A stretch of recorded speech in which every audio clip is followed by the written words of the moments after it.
और महाराष्ट्र के पूर्व मुख्यमंत्री पृथ्वीराज चौहान इस वक्त हमारे साथ फोन लाइन पर मौजूद हैं।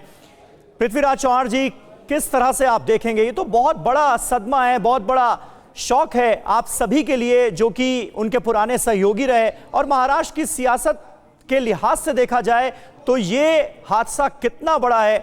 क्या खो दिया महाराष्ट्र ने आज? देखिए, ये बहुत ही शॉकिंग खबर सुबह सुबह मिली। हमारे महाराष्ट्र में स्थानिक इकाइयों के जिला परिषद के चुनाव चल रहे हैं।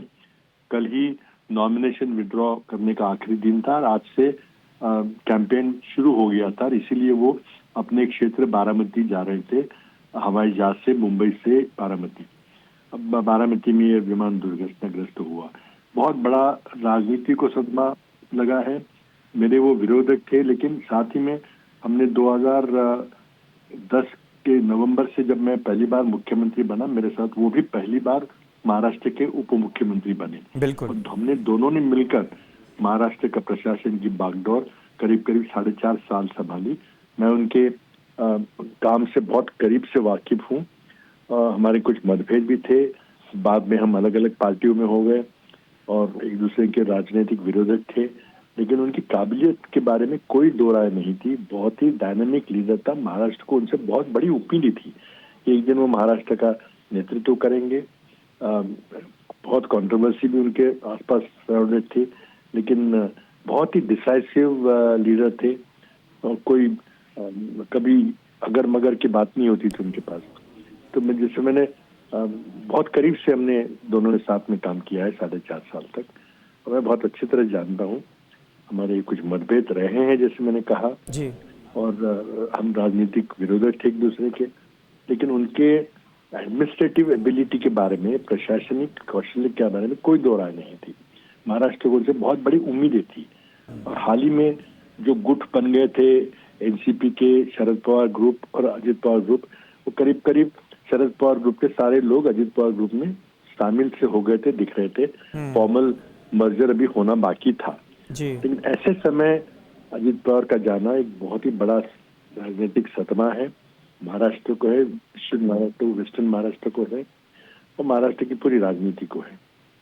बिल्कुल, बहुत बहुत शुक्रिया पृथ्वीराज चौहान जी, हमसे बातचीत करने के लिए। महाराष्ट्र के पूर्व मुख्यमंत्री जिनके मंत्रिमंडल का हिस्सा रहे अजित दादा पवार, बतौर डेप्यूटी सीएम पृथ्वीराज चौहान जब मुख्यमंत्री थे तो अजित पवार ने अपनी जिम्मेदारियां निभाई, और आज हर कोई अपने इस नेता को श्रद्धांजलि दे रहा है। और तस्वीरें हम दिखा रहे हैं आपको बारामती के जीएमसी के बाहर। देखिए, जो समर्थक हैं उनकी भीड़ बढ़ती जा रही है। जैसे जैसे ये खबर बारामती के तमाम लोगों तक पहुंच रही है, ये जमावड़ा बढ़ता हुआ हम देख रहे हैं जीएमसी हॉस्पिटल के बाहर। ये तस्वीरें आपके सामने हैं, 4 तस्वीरें आपको दिखा रहे हैं। हादसे की वाकई भयावह तस्वीरें आप कह सकते हैं इस वक्त हमारे सामने हैं। अजित पवार का विमान क्रैश हुआ। आज कई इंपॉर्टेंट जनसभाओं में शिरकत करनी थी अजित पवार को। इसके अलावा संगठन से जुड़ी कुछ मीटिंग्स होनी थी बारामती में, जिसके लिए अजित पवार मुंबई से बारामती के लिए रवाना हुए थे। लेकिन सुबह 8:45 पर उनका प्लेन क्रैश हो गया और प्लेन में सवार सभी 5 लोगों की मौत हो गई है। 2 क्रू मेंबर सवार थे, 2 अजित दादा पवार के सहयोगी थे जो कि इस हादसे में नहीं रहे, उनकी भी मृत्यु हो गई। और समीर, जैसा कि प्रशासनिक क्षमता के बारे में सबने तारीफ की, कुछ बड़े फैसले जो अजित पवार ने लिए वो आपको बताते हैं। बजट और वित्तीय फैसले की बात करें, आर्थिक दिशा में उन्होंने बड़े बदलाव के निर्णय लिए अपने कार्यकाल के दौरान, और किसानों के लिए काफी महत्वपूर्ण फैसले भी लिए गए। कृषि कर्ज को माफ करना हो या फिर 0% ब्याज पर कर्ज देने की व्यवस्था हो, ये सारे फैसले उनकी तरफ से लिए गए अपने कार्यकाल के दौरान। और किसानों के लिए तो फैसले लिए ही इन्होंने, महिला, युवाओं, इन सब के लिए भी महत्वपूर्ण निर्णय अपने कार्यकाल के दौरान लिया। कृषक कल्याण पर भी का प्रावधान। और जिला पंचायत के चुनाव में मतलब जो जिस तरह मतलब वो प्रचार के लिए जा रहे थे और वहाँ विमान का जो क्रैश हुआ है, उससे महाराष्ट्र का भारी नुकसान हुआ है। और हम सब लोग अभी उनके अंत्य संस्कार के लिए जा रहे हैं, तो ये बहुत बड़ा नुकसान हमारे महाराष्ट्र का। परिवारजनों से आपकी बात हुई है क्या? नहीं, अभी तो बात नहीं हुई। अभी तो परिवार तो अभी जिनकी सुमित्रा पवार और सुप्रिया सुले मतलब वहाँ जा रहे, हम भी जा रहे हैं, तो मतलब ये बहुत बड़ा नुकसान हुआ है और एक बहुत ही अच्छे नेता को हमने खो दिया है।